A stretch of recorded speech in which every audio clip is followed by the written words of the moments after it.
Visitar una iglesia, más allá de ser una actividad en la que podemos acercarnos a la historia y al arte, es una manera de comprobar cómo sigue existiendo una enorme devoción entre buena parte de la población. Personas que rezan ante una talla, personas que piden favores a una imagen determinada o que ponen velas, flores o hacen donativos. Y es que todavía existe una creencia entre los ciudadanos que viene a decir que esas imágenes religiosas, al igual que en el pasado, siguen obrando prodigios. Bienvenidos a Málaga Misteriosa. Les habla José Manuel Frías. Comenzamos.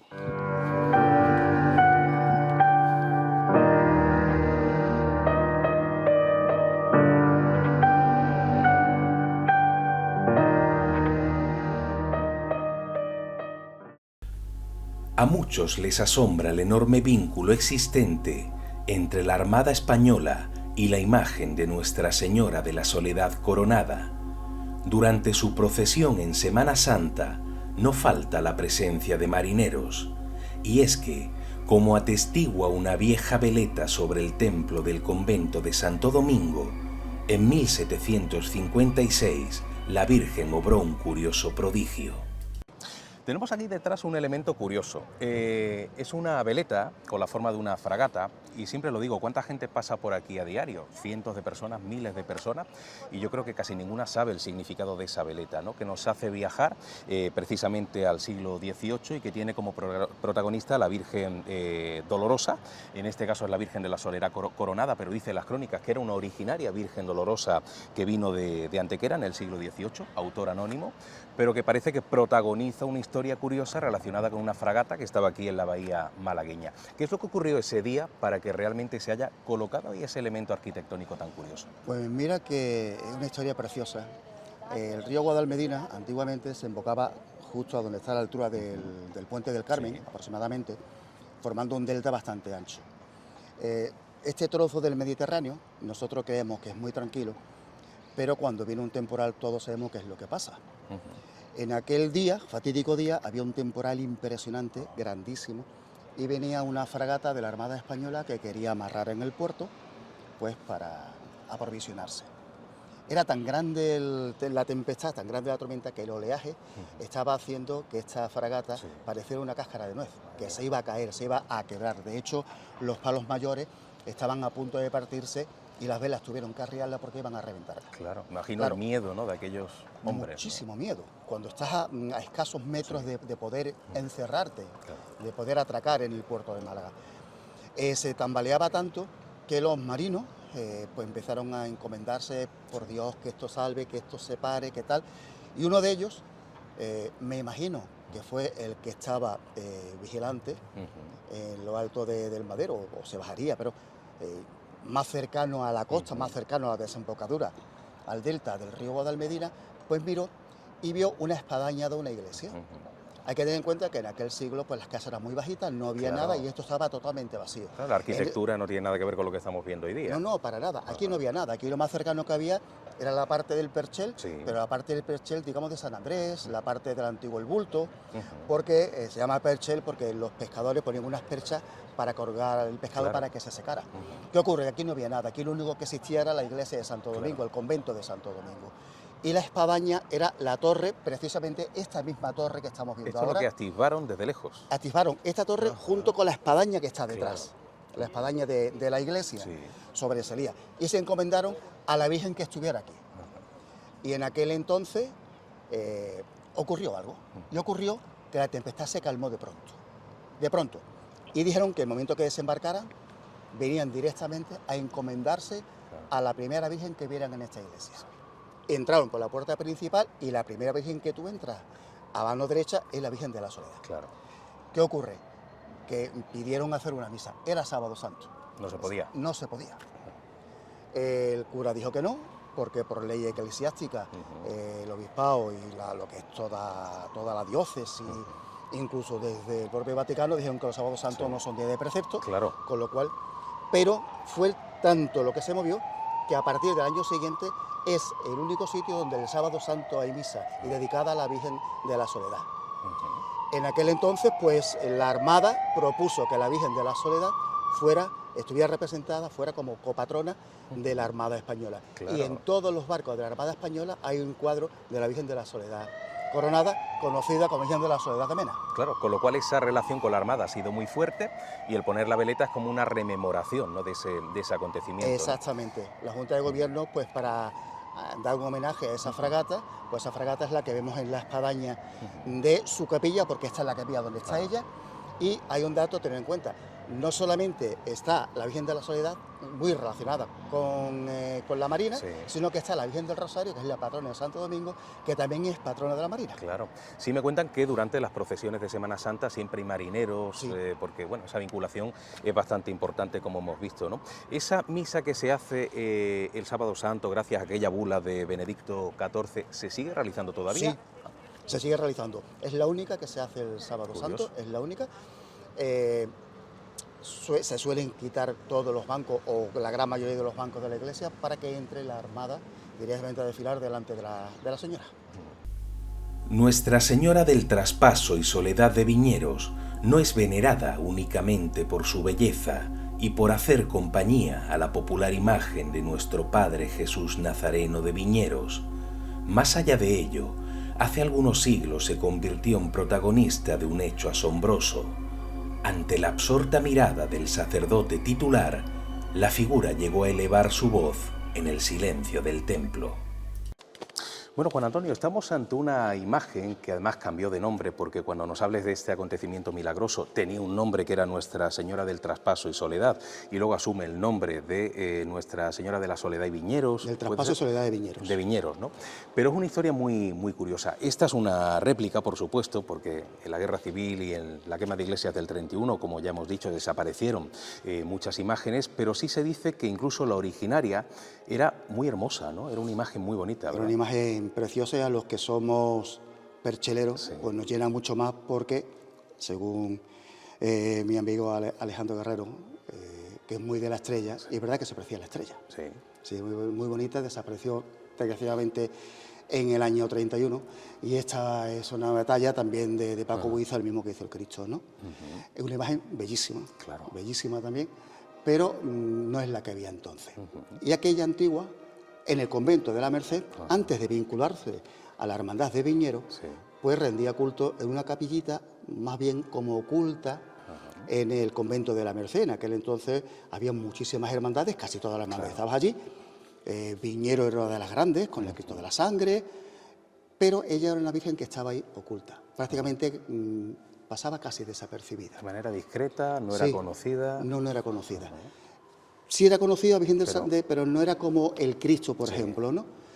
Y ocurre que, de nuevo, volvemos a la orden mercedaria, ya aparte que el brazo fue pasando de hermanos priores en otros priores, llega un momento, ya pasado algún tiempo, del milagro del Señor, en el que, estando cerrado el convento de la Merced, que recordemos que era enorme, sí, el convento de Merced era brutal, era de los más grandes de Málaga, escucho una voz femenina en el que dice: no te olvides de mí, o algo parecido. Las versiones son distintas: no te olvides de mí, acuérdate de mí. Son las versiones distintas, pero más o menos por ahí. Lo escucha el prior de la orden, que en ese entonces escucha las voces y salió. Estaba todo oscuro, claro, y el convento cerrado. Bueno, pues lo deja, se va. Sí. Y al poco tiempo: no te olvides de mí. Y de nuevo cerrado. Claro, escuchó una voz de una mujer y empezó pues a ver todo el convento, recorrerse el convento entero, y al pasar justo a la altura de la hornacina de la Virgen del Traspaso de Soledad, le dijo: no te olvides de mí. Ahí ya tuvo claro que el sonido procedía de ella, diciéndole que le rindiera culto.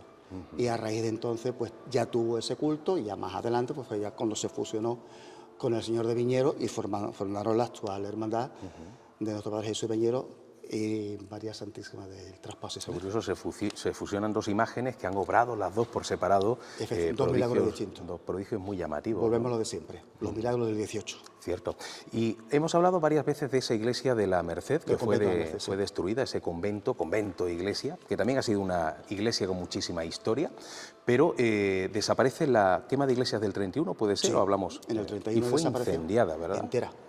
Entera. El convento con todo lo que había dentro, con toda la imagen que ven dentro, No sé por qué no se quiso restaurar. Eso es lo raro, ¿no? Costaría muchísimo, era enorme. Era la más grande de Málaga en aquel entonces.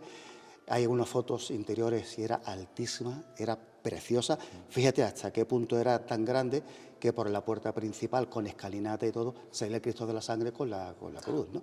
Era grande, era muy grande, era costoso. Estamos hablando de la época de entre los 40 a los 60, que no había dinero y lógicamente pues se vendió el terreno, y actualmente el edificio que hay donde antiguamente estaba el convento, que es justo en la Plaza de la Merced, haciendo esquina con Gómez Pallete, si te das cuenta, arriba del todo, el tímpano que forma ese edificio está recordando al tímpano del convento de la Merced. La historia de la desaparecida Virgen de la Cabeza siempre estará vinculada a la calle Pozos Dulces, a una vivienda destruida hace tiempo, a una señora llamada Catalina Bejarano, a un viejo pozo y a un lienzo aparecido de entre las aguas. Aquel fue el punto de partida de una veneración que fue aclamada en pleno siglo XVII por buena parte de los vecinos del entorno. Bueno, estamos en un rincón que yo creo que la gente cuando pasa por aquí, primero, no saben que esto que tenemos detrás es parte de la muralla árabe, del recinto amurallado de Málaga, con lo cual es un elemento importantísimo, pero ahí tenemos un rinconcito muy especial, es como una especie de antigua hornacina que tiene que ver con un milagro que ocurrió, en este caso en el siglo XVII, en esta plaza en la que nos encontramos, esta plazuela de la Virgen de las Penas, y tiene relación con una mujer que dicen que era muy conocida en la Málaga de aquel entonces, Catalina Bejarano. Yo he llegado incluso a conocer coplas que se hicieron en su momento y que hablaban de esta mujer, muy hospitalaria con todo el mundo, con lo cual era un personaje, vamos a decir, muy especial. Y tuvo un curioso encuentro, ¿no?, esta señora, porque un día cuenta la leyenda que ella sale a comprar o sale a dar una vuelta, deja la puerta de su patio abierta por si alguien quería sacar agua del pozo, y a partir de ese momento es cuando ocurre el acontecimiento curioso, ¿verdad? Sí, ocurre, como en muchos casos, como bien has dicho, en aquel entonces, en el siglo XVI, siglo XVII, Sí. la Málaga era muy abierta. Málaga siempre ha sido una ciudad abierta Sí. y hospitalaria. Dejaba las puertas abiertas para aquel que quisiera beber agua de ese pozo que tenía. De hecho, aquí detrás tenemos la calle Pozos Dulces, Cierto. porque esto es parte del manantial que venía desde San Telmo. Una de las ramificaciones pasaba por aquí. ¿Qué ocurre? Que la gente venía, respetaban la casa, Claro. y vino una señora mayor a sacar agua porque estaba sedienta. ¿Y qué ocurre? Echa el cubo al pretil del pozo, y se apoya y no podía sacarlo porque pesaba mucho, y por mucho que pesara un cubo de agua, pues podía sacar una persona mayor. Sale a la puerta, busca a alguien que lo ayude. Vinieron dos personas, dos señores a ayudarlo, y entre los tres tampoco podían sacarla, y con mucha fuerza, con mucho esfuerzo, sacaron el cubo con agua, pero dentro del cubo había un lienzo, que fíjate que un lienzo no pesa lo que podría pesar aquello por lo interno, por lo que significaba. Y ese lienzo, al abrirlo, era una imagen de una virgen. Claro, además dicen que a saber el tiempo que podía llevar eso debajo del agua, y estaba en perfecto estado, estaba seco, con lo cual parece que algo raro había ocurrido. Y cuentan que Catalina, como persona religiosa que era, coge el lienzo, lo pone en el patio de su casa, lo convierte en capilla privada, y por aquel entonces su hijo se marcha a la guerra de Portugal. Claro, estamos hablando de una época que no es como ahora, que ocurre cualquier cosa en otro lugar del mundo y lo vemos en vivo y en directo. En 2 años parece que Catalina estaba ya muy preocupada, no sabía si su hijo estaba vivo, si estaba muerto, si estaba herido, enfermo, y parece que una noche tuvo, de esas noches en las que ellas antes de dormir le pedía una señal sobre su hijo a la Virgen, ocurrió algo con ese lienzo, ¿verdad? Ocurrió algo bellísimo. Ocurrió como, tú bien has dicho, que ahora vemos en vivo y en directo, pero es que el día antes te ponen la promo. Es cierto, sí. Pues aquí ocurrió lo mismo. Esa noche, como siempre, le reza a la Virgen de la Cabeza, nunca mejor dicho, por el sitio en el que está, Cierto. esta calle Arco de la Cabeza. Arco de la Cabeza. Le pide que dé una señal sobre su hijo. Se va, y cuando se levanta por la mañana, ve que la Virgen le ha cambiado totalmente la cara. Ha transfigurado la imagen y es la cara del hijo. Evidentemente, como cualquier madre que su hijo se va a la guerra sin saber lo que ha pasado, pues le dio un desmayo. Claro, el impacto emocional me imagino que fue grande, claro. Fue grandísimo el impacto que tuvo. Todas las personas que pasaban, como hemos dicho, estaban las puertas abiertas, la vieron, la tumbaron en el suelo, la levantaron, la llevaron a la cama, y al día siguiente, pues cuando se despierta, vuelve a darle las gracias a la Virgen, y por la puerta estaba entrando el hijo. Claro, era Digamos el que vaticinio, ¿no? de la Virgen, ¿no? Exactamente. Le dijo, mañana lo tienes aquí. Claro. Y el hijo pues vino de la guerra sin saber qué había pasado desde el punto y hora que se fue. Claro. Parece que aquello desemboca esta historia precisamente en el lugar en el que estamos, porque a partir de ahí la devoción fue más grande. Se cuenta que cuando Catalina muere, su casa se convierte en una especie de capillita durante algún tiempo, y que ya no solamente estaba el lienzo, hicieron una imagen, a imagen y semejanza de ese lienzo, esta Virgen de la Cabeza, que finalmente desembocaría en ese rinconcito, en esa hornacina, ¿no? Con lo cual me imagino que en su momento tuvo que ser una Virgen muy venerada por la gente, ¿no? Casi todas las puertas de acceso a la ciudad fortificada de Málaga, casi todas tenían puertas, pues puertas de Buenaventura, que estaba San Buenaventura de la Virgen de los Ángeles, porque estaba la de San Francisco, y casi todas cuando pasaban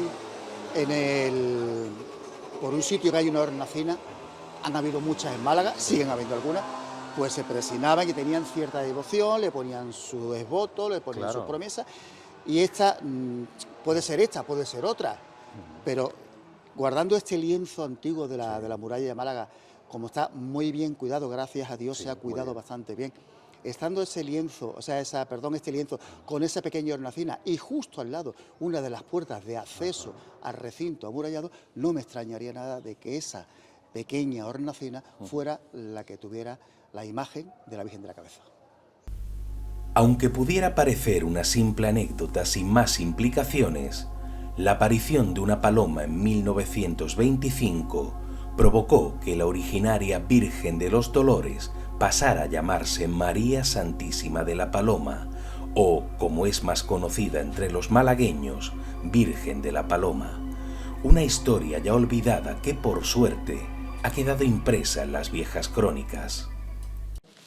Bueno, estamos ante una Virgen también muy querida de manera popular en Málaga, como es la famosa Virgen de la Paloma, y de ella se cuenta una, no sé si decir tradición o decir historia, porque a veces todo se confunde, pero claro, hablamos del año 1925, tampoco es una época tan lejana, con lo cual tú nos confirmarás si de esto hay una evidencia física, que entiendo que sí, pero ante todo, por aquel entonces, la Virgen de la Paloma no era la Virgen de la Paloma, ¿verdad? No. Como tantas otras, era la Virgen de los Dolores. De los Dolores. Es lo que pasa, por ejemplo, en los pueblos. Si te das cuenta, los pueblos casi todos son Jesús Nazareno y Virgen de los Dolores. Claro. O Jesús de la Veracruz, Virgen de la Soledad, porque no tiene otros recursos. Sí. En aquel entonces fue prácticamente los prolegómenos de la agrupación de cofradía de Semana Santa, que fue en el año 21. Esto fue en el 25, de reciente creación, para que nos hagamos una idea. Y creamos la hermandad con la Virgen de los Dolores. Ya había muchas y bueno, pues había cofradías que eran reticentes, es decir, te llamas como la mía. Sí. Ahora mismo incluso hay algunas cofradías que siguen teniendo ese mismo título y no pasa absolutamente nada, pero en aquel entonces había muchas fuerzas de poder interno sobre todo entre familias, ¿no? Y uno de ellos, pues, una de las cofradías puso un recurso ante el obispado diciendo que por favor, que como era más reciente, que le cambiara el nombre. Llega el miércoles santo. La Virgen de la Paloma, actual Virgen de los Dolores entonces, sale a la calle y en mitad del recorrido, esta Virgen tenía muchísimo tirón en Málaga, muchísimo, no esta, sino la anterior, porque esta también es nueva. ¿Qué ocurre? Esta es de Luis Álvarez Duarte, que fue de las primeras que hizo Luis Álvarez Duarte para Málaga, es la única que tiene los ojos claros. ¿Qué ocurre? Que tenía tal devoción en Málaga que cuando pasaba, pues le estaban echando a la gente, como a todos, le echan pétalos de flores, pero le echaban palomas, para que revolotaran las palomas delante de ella. En un momento dado, una de las palomas entra, se mete por medio de las barras de palio y se posa en la mano. Claro, los capataces y los mayordomos diciendo, a ver cuánto dura. A ver cuánto dura con el traqueteón, con los pulsos, con los movimientos, para arriba, para abajo. Bueno, pulsos en aquel entonces no existían, pero bueno, para que tenga una idea, los traqueteones de los hombres del puerto no son como los de ahora. Claro, en aquel el ruido, las voces, todo. Claro, en aquel entonces lo que era muy común era llevar el paso a la carrerilla. No es como ahora que van volando, sino que era prácticamente recto y bajaban de golpe o levantaban de golpe. Claro, tú sabes que una paloma se posa donde sea, un pequeño se asusta. Pues la Virgen, con su paloma en la mano, hizo todo el recorrido con una paloma blanca en la mano y llegaron al encierro. ¿Y qué se dijo allí en San Juan? Pues ya sabemos cómo vamos a ponerle. Le ponemos la Virgen de la Paloma. Claro. y fue bautizada ese miércoles santo como la Virgen de la Paloma. Claro, era el nombre que mejor le venía porque había ocurrido un acontecimiento, no vamos a decir milagroso, pero sí por lo menos curioso, ¿no? Fue una anécdota preciosa. Sí. Y al igual que existe esta anécdota, yo sé que no tiene que ver con la Virgen de la Paloma, pero sí con la Virgen de la Piedad. Hay una historia muy bonita que también tiene vinculación con una paloma, ¿no? O hay varias versiones, por lo menos. Es la Virgen de la Piedad, que cuando Paco Palma estaba realizando la talla de la Virgen de la Piedad, la primera, la que también, por desgracia, viró, Francisco Palma Burgos, el padre de Francisco Palma García, el padre de Francisco Palma Burgos, que fue el que hizo la primera talla, pues estaba tallándola, y en el taller pues se coló una paloma, y la paloma se puso encima del travesaño de la cruz. Tú imagínate en un taller pequeño, a golpe de mazo, a golpe de cincel, y la paloma no se movía, no se iba. Terminó la escultura. ¿Y qué fue lo último que hizo Paco Palma? Talló una paloma y la puso encima para recordar. Claro, o sea, que parece que le llegó al corazón, ¿no? Sí. Esa paloma que parece que lo estaba observando durante su trabajo, ¿no? Esa es la historia. Y está la leyenda. Dicen que una vez la Piedad salió a la calle y en mitad del recorrido hubo una paloma que se posó en el travesaño. Y la paloma pues llegó entera hasta el encierro. Y al ir a coger la paloma, tal como estaba, se cayó entera al suelo, y es que cuentan que es que se quedó electrocutada con un cable y se quedó pegada al travesaño de la cruz.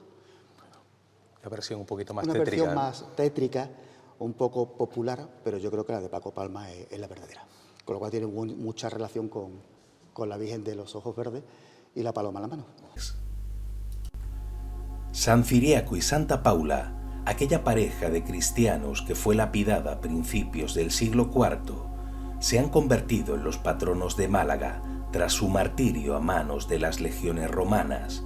Pero hay más, un curioso fenómeno meteorológico y unas luces que bajaron del cielo llegaron a dar nombre a un sector de la ciudad, el Arroyo de los Ángeles. Bueno, estamos en una iglesia importantísima en Málaga, la iglesia de los Santos Mártires, San Ciriaco y Santa Paula, y vamos a conocer una historia que sé que a ti te va a sorprender, pero para mí tiene un trasfondo relacionado incluso con el ámbito de la ufología, pero eso lo tocaremos luego. Vamos a viajar ese siglo IV, ese 18 de junio del año 1303, y nos encontramos con nuestros protagonistas supuestamente ocultos en el Monte Coronado, ¿no? ¿Cómo transcurre esta historia para que realmente estos dos personajes se convirtieran en mártires malagueños? Estos eran una pareja, dos novios en aquel entonces, que eran pues muy cristianos, muy católicos, ¿no? Y bueno, fueron perseguidos.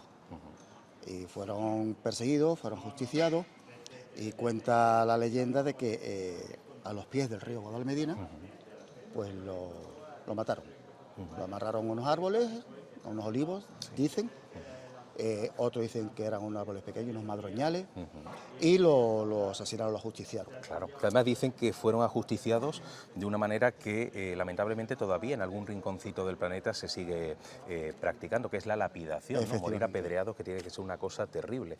De hecho, creo que el camino por el que llevan a esta pareja al lugar donde iban a ser lapidados es conocido como Paseo de Martiricos, precisamente por aquello, ¿no?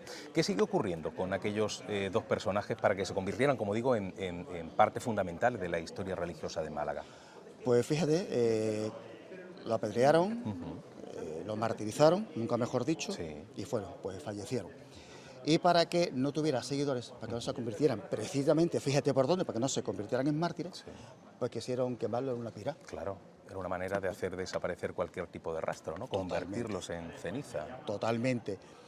La pira estaba dispuesta, estaba puesta toda la madera, pusieron los cuerpos, encendieron fuego y justo en ese momento empezó a caer, como decimos aquí, la de Dios. Empezó a caer tantísima agua que en breves minutos cegó totalmente el fuego, lo hizo desaparecer. Las personas que lo ajusticiaron se fueron porque era tanta el agua que pues, se asustaron, y algunos valientes seguidores pues lo que hicieron fue recoger los cuerpos y llevárselo a un sitio cercano para protegerlo y para esconderlo, para que no lo cogieran otra vez y lo pusieran. Aquello se cuenta más o menos por la historia, que es donde actualmente está, para que nos hagamos una idea, el cuartel de bomberos, el colegio del Mapa, en esa esquina. ¿Por qué? Porque si te das cuenta, allí desemboca un arroyo Sí. llamado Arroyo de los Ángeles. Y tiene su porqué, ese nombre, el Arroyo de los Sí. Ángeles. Y es porque dicen que cuando esas personas rescataron los cuerpos, lo ocultaron en un sitio que nadie sabía dónde estaban, nadie. ¿Qué ocurre? Que cuando fueron a buscar otras personas, no tenían rastro.